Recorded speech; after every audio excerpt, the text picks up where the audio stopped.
Hello student, class 10th subject math chapter 1 real numbers. Exercise है 1.2 इसमें पिछली video में मैंने कुछ क्वेश्चन आपको करवा दिए थे। अब है क्वेश्चन नंबर 6। लिखा है व्याख्या कीजिए कि 7 गुणा 11 गुणा 13 प्लस 13 और 7 गुणा 6 गुणा 5 गुणा 4 गुणा 3 गुणा 2 गुणा 1 प्लस 5 भाज्य संख्याएं क्यों हैं।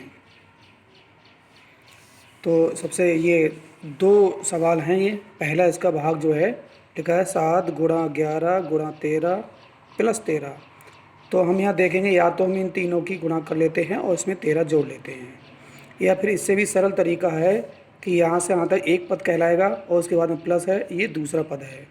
तो इन दोनों पदों में तो 13 कॉमन है, कहने का मतलब उभयनिष्ठ है, इसलिए हम 13 को कॉमन लेंगे। 13 कॉमन ले लिया यहाँ से, तो यहाँ 7 गुणा 11 बचा, ये लिखा हुआ है, ब्रैकेट लगा दी, और प्लस यह 13 यहाँ से बाहर आ गया, यानी कॉमन आ गया, तो प्लस में यहाँ पे बचेगा 1। तो ये थोड़ा सरल है। और 7 गुणा 11 इसकी गुणा 77 होगी, एक ये जोड़ दिया तो ये वो 78, और 13 से मल्टीप्लाई यानी कि गुणा हो गई। तो ये 13 गुणा 78, इसकी गुणा जो आई है 1014। इनकी अगर हम देखेंगे तो ये 13 गुणा 78 की गुणा है 1014। एक और गुणा कर देते हैं, कोई फ़र्क नहीं पड़ता ऐसा करने से। हम देख सकते हैं ये जो संख्या है 1014, ये पूरा ये जो भाग दिया है इससे प्राप्त हुई है, यानी कि 1014 को ऐसे लिखा गया है। कहने का मतलब 1014 के गुणनखंड 3 हैं, तो इसलिए ये संख्या भाज्य है, अभाज्य नहीं। अभाज्य संख्या केवल 2 गुणनखंड होते हैं और यहाँ 2 से अधिक हैं, यानी कि एक तो 1 है, एक 13, एक 78। और भी से इस संख्या गुणनखंड हो सकते हैं, लेकिन हमें 2 से अधिक करने हैं। अगर किसी संख्या के गुणनखंड 2 से अधिक आते हैं तो वो संख्या अभाज्य नहीं बल्कि भाज्य होती है। इसी प्रकार आगे सवाल है 7 गुणा 6 गुणा 5 गुणा 4 गुणा 3 गुणा 2 गुणा 1 और प्लस 5। यहाँ से आते हम देखेंगे 5 कॉमन है, 5 कॉमन करके थोड़ा सरल कर लिया। तो यहाँ से आता है 7 गुणा 6 गुणा 5 कॉमन आ चुका है, 4 गुणा 2 गुणा 1 और प्लस यहाँ पे जो 5 था वो बाहर कॉमन आ चुका है यहाँ पे, तो यह 1 बचेगा। अगर आप ऐसे करना चाहें तो इन सभी संख्याओं को गुणा कर ले और सब 5 जोड़ दें, ऐसे भी आप कर सकते हैं। इसके अलावा इन सब की हमने गुणा की तो 1008 आया प्लस 1, तो 1009 हो गया। 1009 की गुणा करेंगे इससे, तो गुणा ना करें तो आप ऐसे कर सकते हैं 1 गुणा 5 गुणा 1009, यानी कि ये संख्या जो दी है पूरी संख्या हल होकर इसके 3 गुणनखंड आए, इसलिए ये संख्या अभाज्य नहीं बल्कि भाज्य है।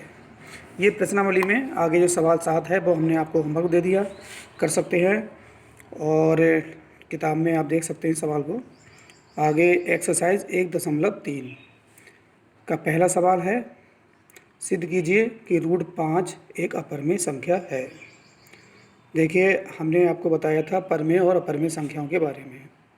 परमेय संख्या वे होती हैं जिनको P/Q के रूप में लिख सकते हैं, कहने का मतलब भिन्न के रूप में लिख सकते हैं। और इसको समझने के लिए हम कह सकते हैं कि वे दशमलव संख्याएं जिनको हम P/Q, कहने का मतलब A/B भी कह सकते हैं, कहने का मतलब जो है भिन्नात्मक रूप में लिख सकते हैं, उन संख्याओं को परमेय संख्याएं कहते हैं। जिन दशमलव संख्याओं को भिन्नात्मक रूप में यानी कि A/B या फिर P/Q के रूप में नहीं लिख सकते हैं वो संख्याएं अपरिमेय संख्या होती हैं। यह हम सिद्ध करेंगे √5 एक अपरिमेय संख्या है। तो इसके लिए हम मान लेते हैं √5 एक परमेय संख्या, इसका उल्टा मानते हैं। √5 एक अपरिमेय संख्या है। जब ये √5 एक परमेय संख्या मान ली है तो हम कह सकते हैं इसको हम भिन्नात्मक रूप में लिख सकते हैं। तो इसकी भिन्न जो है A/B है, कहने का मतलब इसको A/B के रूप में या फिर P/Q के रूप में लिख सकते हैं, जहां A और B पूर्णांक हैं जिनका मासा 1 है। कहने का मतलब इस उसमें विभाजित एक दूसरी संख्या को, कुछ इसमें ऐसा कॉमन गुणनखंड नहीं है जिसमें ये एक दूसरे को काटा यानी विभाजित किया जा सके। जैसे कुछ संख्याएं होती है ऊपर 6 है नीचे 4 है तो 2 से कट जाएगी, ऐसा कुछ नहीं है। ये संख्या कोई से आपस में विभाजित नहीं हो सकती किसी भी गुणनखंड से, इसलिए इनका जो मासा होगा वो कितना होगा, 1 होगा। कहने का मतलब इसको लिख सकते हैं जैसे ऊपर 3 है नीचे 5 है, तो ऊपर 3/5 इसमें कुछ उभयनिष्ठ ये 1 होता है, तो इसलिए इन दोनों संख्याओं का मासा जो है वो 1 है। और नीचे एक बात ज़रूरी होती है कि b का मान कभी 0 के बराबर नहीं होना चाहिए। आगे b का मान 0 के बराबर हो जाएगा तो ये जो है अनंत बन जाएगी, अपरिभाषित संख्या कहलाएगी। इसलिए b का मान 0 के बराबर नहीं है, ये लिखना पड़ता है। अब क्या करते हैं, दोनों पक्षों में वर्ग कर देते हैं। वर्ग कर दिया, √5 का वर्ग और a/b का वर्ग। आगे देखते हैं, 5 का वर्ग यानी कि 5 आएगा और ये आएगा a²/b²। तिरछी गुणा कर ली, 5b², इधर तिरछी गुणा इधर ले आए b² को, तो 5b² बराबर a², या उल्टा करके लिख सकते हैं a² बराबर 5b²। हम यहाँ देखते हैं कि a² के दो गुणनखंड हैं, एक तो 5 है, एक b² है। तो हमें b² से नहीं बल्कि 5 से मतलब है, तो इसलिए हम लिखेंगे कि 5 जो है a² का एक गुणनखंड है, मतलब एक है, वैसे तो और भी है यहाँ पे 5 के अलावा कौन सा है, b² भी गुणनखंड है, लेकिन हमें 5 से मतलब है। 5 a² का एक गुणनखंड है, इसलिए 5 जो है a का भी एक गुणनखंड होगा। जब 5 a² गुणनखंड है तो उसका वर्गमूल लेंगे तो उसका भी 5 एक गुणनखंड होगा। ये हम जो है रिलेशन यानी संबंध 2 बना लेते हैं। इसके ऊपर हमने इसे संबंध यानी समीकरण कह सकते हैं 1 लिखा है। अब कहने का मतलब एक का एक गुणनखंड, a² के तो दो गुण, यहाँ पे दो गुणनखंड थे, एक का गुणनखंड 5 है, लेकिन एक के कुल गुणनखंड कितने हो सकते हैं, इसके लिए हमने मान लिया कि एक के कुल गुणनखंड एक तो 5 है ही, और दूसरा गुणनखंड हमने कोई पता नहीं है, तो उसके लिए थोड़ी देर के लिए हमें मान लिया c। अब 5 और गुणा c मिला के बनता है a। कहने का मतलब ए का एक गुणनखंड तो हमें पता है 5 है, बाकी गुणनखंड हमें पता नहीं है। इन सब की तो हमने उसके लिए थोड़ी देर के लिए हमने c मान लिया, और उन दोनों गुणा करेंगे तो हमें कितना प्राप्त होगा, a प्राप्त होगा। तो c एक पूर्णांक है जिसमें 5 से गुणा करके वो a के बराबर आ जाएगा। c का मान कितना है कोई पता नहीं है। जहाँ c एक पूर्णांक है तथा a का मान क्या करेंगे, समीकरण 1 में रख देते हैं। यहाँ रखेंगे a का मान 5c, तो 5c का वर्ग हो जाएगा, क्योंकि समीकरण 1 में a² है।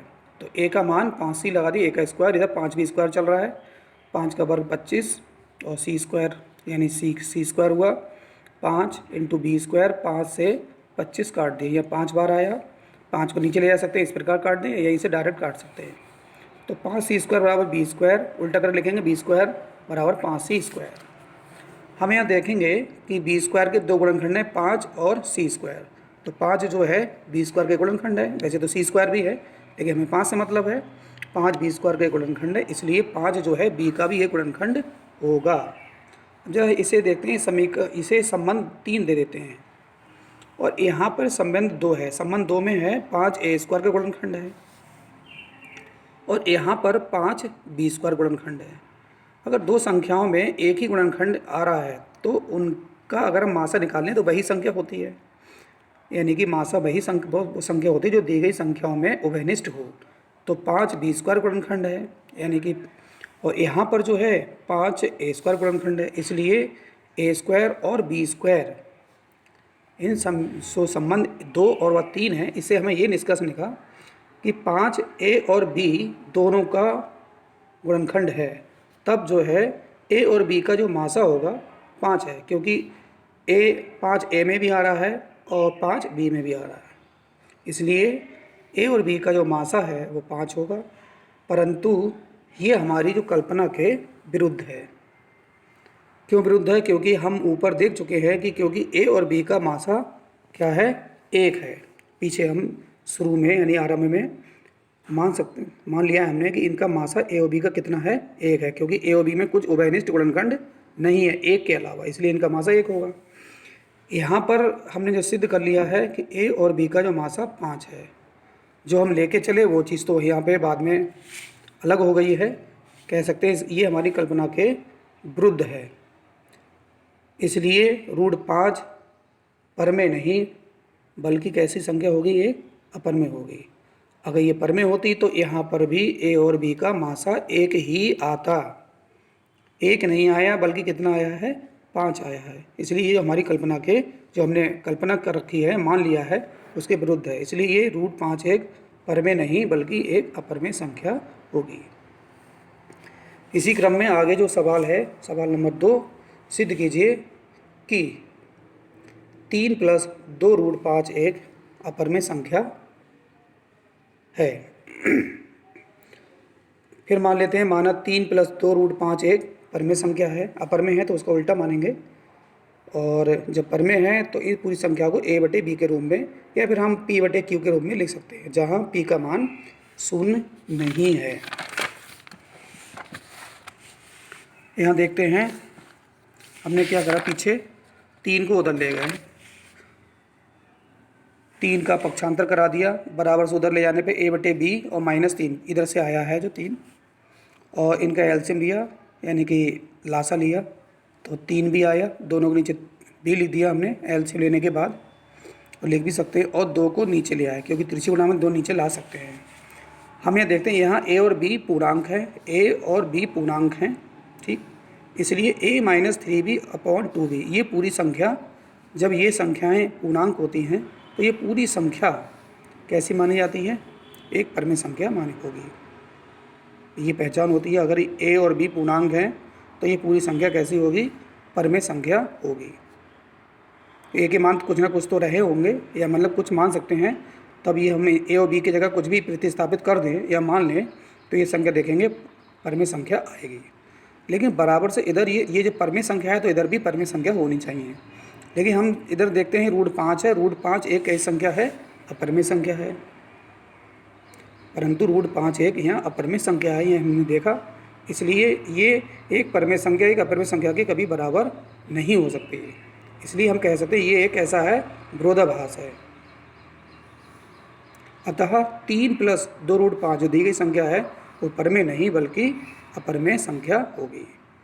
कहने का मतलब हमने जो मान लिया है तो दोनों पक्षों में अगर ये परमेय है तो ये भी परमेय आने चाहिए, ये परमेय है तो ये भी अपरमेय होनी चाहिए। ऐसा कभी नहीं होता कि एक पक्ष में अपरमेय एक पक्ष में बराबर परमेय संख्या होती है और बीच में बराबर का निशान होता है, ऐसा कभी नहीं होता है। इसी प्रकार आगे सवाल है, सिद्ध कीजिए कि निम्नलिखित संख्याएं अपरमेय हैं। 1/√2 नंबर 2 यानी सेकंड भाग इसका 7 रूट 5 और 6 + रूट 5। हम एक सवाल कर रहे थे, बाकी आपको होमवर्क में दिए देते हैं। 1/√2 जो पहला भाग है इसका माना 1/√2 एक परमेय संख्या है, उल्टा मान लिया तो 1/√2 को हम लिख सकते हैं a/e के रूप में। इसका उल्टा करिए, √2/1 एक लिखा नहीं जाएगा नीचे, और इसे b/a। हम देखते हैं यहाँ a और b पूर्णांक है, इसलिए b/a एक कैसी संख्या होगी, परमेय संख्या होगी, जबकि इसके बराबर में क्या लिखा, √2। ऐसी ये संख्या कैसी संख्या है, अपरमेय संख्या है। यहाँ एक बात हम आपको और बता दें, जितनी भी अभाज्य संख्याएं होती हैं उनके अगर हम वर्गमूल लें तो वो सब अपरमेय संख्याएं होती है, ये एक पहचान है। जैसे 2 एक अभाज्य संख्या है, उसका वर्गमूल क्या होगा, अपरमेय संख्या होगी। 3 एक अभाज्य संख्या है, उसका वर्गमूल क्या होगा, अपरमेय संख्या होगी। 5 एक अभाज्य संख्या है, उसका वर्गमूल क्या होगा, अपरमेय संख्या। इस प्रकार हम देख सकते हैं एक अपरमेय संख्या है, इसलिए ये एक विरोधाभास है। अतः 1/√2 यानी कि जो दिया हुआ सवाल में वो कैसी संख्या होगी, परमेय नहीं बल्कि अपरमेय संख्या है। प्रश्नावली आगे 1.4 यानी एक्सरसाइज लिखा है, बिना लंबी विभाजन प्रक्रिया किए बताइए कि निम्नलिखित परमेय संख्याओं के दशमलव प्रसार शांत है या अशांत आवृत्ति। यहाँ पे इस सवाल के कई भाग दिए हैं, मैंने यहाँ पे लिख रखे हैं 6 तक, और चौथा ये 5वां 6ठा। वैसे तो इस सवाल में कम से कम 10 भाग हैं, लेकिन सब सरल है इसलिए मैंने 1-2 कर दिए हैं, बाकी आप होमवर्क में कर लें कॉपी पे। पहला है 13/31/25। यहाँ पे सबसे अच्छी बात है कि इसका हर के गुणनखंड करते हैं अभाज्य, तो इसके अभाज्य गुणनखंड आए हैं 1 × 5 × 5 × 5 × 5 × 5 यानी 5 की घात 5। यहाँ पे एक नियम है कि किसी भी परमेय संख्या के यानी किसी भी संख्या कोई भिन्नात्मक संख्या दी है उसके हर के गुणनखंड कर लेते हैं। अगर उसके हर के गुणनखंड में 2 और 5 के गुणनखंड हैं तो उस संख्या में दशमलव प्रसार कैसा होता है, शांत होता है। 2 और 5 के गुणनखंडों के अलावा कोई संख्या आती है तो उसमें दशमलव प्रसार कैसा होगा, शांत नहीं बल्कि कैसा होगा, अशांत और आवर्ती होगा। तो यहाँ पे संख्या के गुणनखंड में 1 और 5 की घात 5 आया है, लेकिन 1 को हम लिख सकते हैं 2 की घात 0। किसी भी संख्या के ऊपर अगर 0 लगा देते हैं तो वो उसका मतलब 1 होता है। तो यहाँ पे हमने देखा कि 2 के और 5 के गुणनखंड हैं, इस संख्या के हर के जो अभाज्य गुणनखंड हैं वो किस रूप में है, 2 के और 5 के।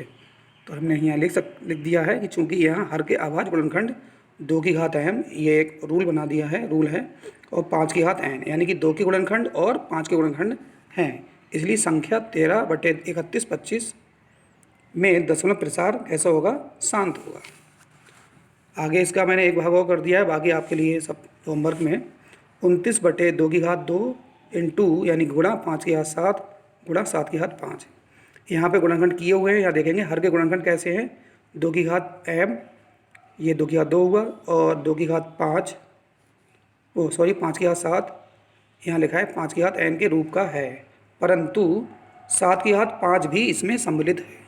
अगर ये नहीं होता तो इसमें इस संख्या में दशमलव प्रसार कैसा होता, शांत होता, क्योंकि उसमें 2 के गुणनखंड हैं और 5 के हैं। 2 की घातें और 5 की घातें होनी चाहिए। इसके अलावा अगर तीसरा होगा यानी संख्या गुणनखंड होंगे यानी कि घातें होंगी, तो वह संख्या में दशमलव प्रसार जो है शांत नहीं बल्कि कैसा होगा, अशांत आवृत्ति होगा। आज के वीडियो में इतना ही, ये सब अपनी कॉपी पे लिख लें। धन्यवाद।